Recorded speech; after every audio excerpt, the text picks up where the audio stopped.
The story of the JA-37 Viggen starts in 1952. It was intended to replace the Saab 32 Lansen, which at the time was Sweden's main ground attack aircraft. Later on in the development, it was also going to replace the Saab 35 Draken, which was the Swedish main air superiority fighter. The point of this one development was to create a national standard platform, making one plane capable of being efficiently adapted to perform all tactical mission roles. The main design parameters for the JA-37 was a capability for supersonic flight at low level altitudes, Mach 2 performance at high altitudes, and the ability to make short landings at low angles of attack. This was to avoid damaging runways. While this is fine for most paved runways, NATO at the time was rather obsessed with making improvised runways, which would have been largely made of fields and other soft ground. This is why the British Harrier came into being, as both the Harrier and the JA-37 would have had very low takeoff runs, being able to take off in under 500 metres. The JA-37 was designed with American systems, which gave it a pretty short development time. It had its first flight in February 1967 and entered service in June 1971. It was the first large-scale Canada design to be mass-produced, and at the time it was introduced, the Viggen was the most advanced fighter jet in Europe. But enough about real life, what about in War Thunder? Well, in War Thunder, we have the JA-37C.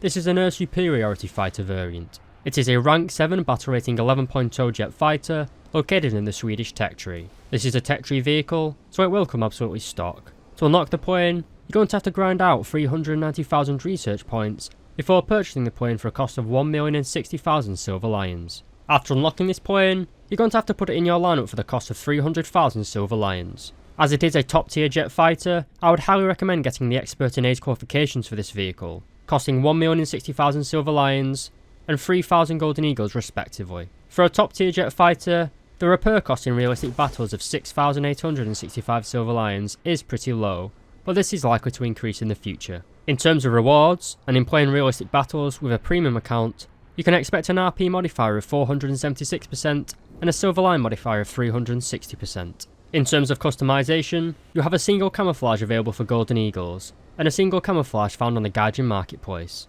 Along with the MiG-27 and F4EJ Kai, the JA-37C is probably one of the big highlights from this update, but is it actually worth grinding? Well, stick around to find out.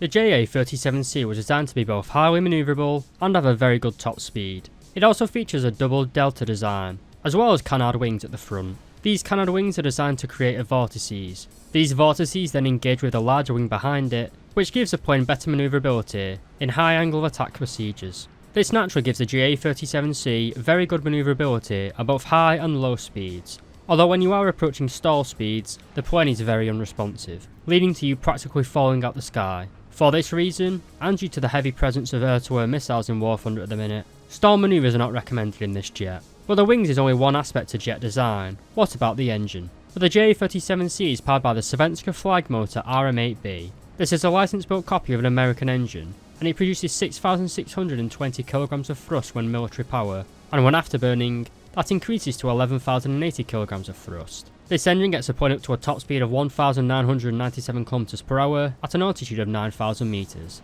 This is notably lower than some of the other battle rating 11.0 jet fighters in War Thunder, so I'd recommend staying rather low in this jet, say below 5,000 metres. But it's worth pointing out, the Viggen is by no means slow, and you do have very good acceleration, which is shown in our rate of climb. With clean wings, we have a climb rate of over 200 metres per second. When we're carrying 4 IR missiles and 2 semi-active radar homing missiles, that drops down to 170 metres per second, which is still competitive in War Thunder. So we have very high manoeuvrability, as well as a high top speed. These two things combined with our shafts and flares, makes the plane very survivable indeed. You can accelerate well, turn well, and disengage targets by running away from them if you want to. The Viggen also has air brakes and thrust reversers, which makes landing this plane very easy. At the start of a match you will start on a runway, but you can easily climb in this plane. Take off, get up to about 1,000 km per hour, and put the plane in around a 25-degree climb. Turn on your pulse Doppler radar, lock a target, and then fire your semi-active radar homing missile. You can then fight with your other IR missiles, and the game will pretty much be over. It's that simple. To conclude, the Viggen is fastly becoming one of my favourite jets in War Thunder. It's just got the performance, speed and fun factor that I'm looking for. We haven't covered the weaponry yet, but the performance of this plane is just as good as its weaponry.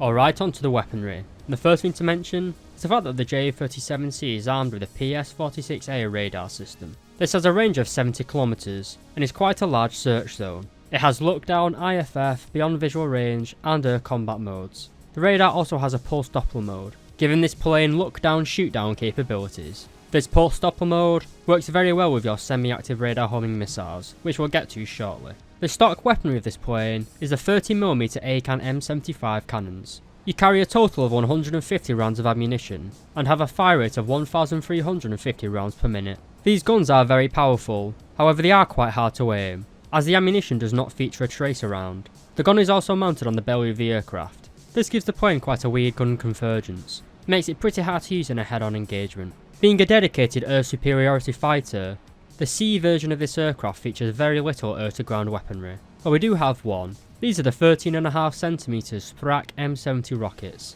They travel at 600 meters per second and contain 6.02 kilograms of TNT. And contain 6.02 kilograms of TNT in their high explosive anti-tank warhead. This warhead gives them a constant 500mm of penetration, and the post-penetration damage is pretty good. You can carry a total of 24 of these rockets, which fire 2 at a time, giving you 12 salvos. And that's it for our air-to-ground weaponry.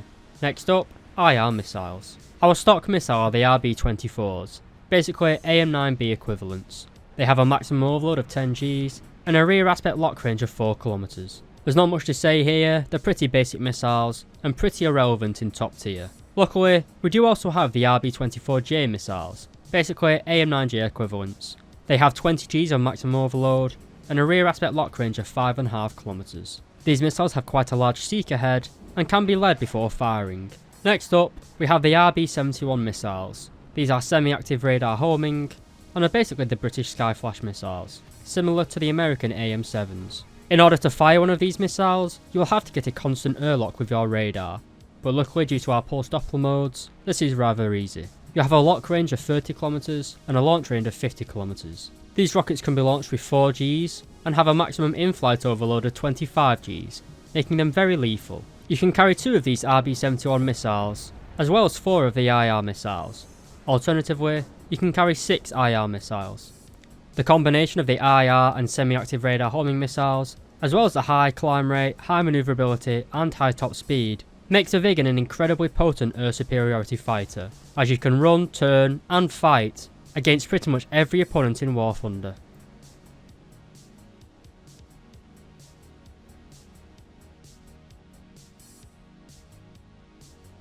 Before we get into the conclusion, let me know down below what you guys think about this jet, and what ship, plane or tank you guys would like to see reviewed next. To conclude though, I think that the JA-37 Viggen is probably my favourite jet currently in War Thunder. It just combines everything that I'd want in a top tier jet fighter. It's fast, manoeuvrable, has flares and chaff, and has absolutely outstanding weaponry. While this isn't really a multi-role fighter, it isn't really that good in ground realistic battles, it certainly does excel in air realistic. And this jet certainly does signal the progress of War Thunder. We're only going to get more and more modern jets, and it is something I'm looking forward to. While I have given up personally of having War Thunder balanced, let's be honest, with the upcoming jets that are going to be added to War Thunder, balance is going to go completely out the window. But it will at least be fun for those of us that do like realistic jets. I'm hoping that the Tornado will come soon, as well as the MiG-29, and possibly the F-14. So we'll now come on to whether you should actually grind to unlock this jet. As I said, I do currently believe this is my favourite jet in War Thunder, and while the Swedish tech tree isn't probably the largest,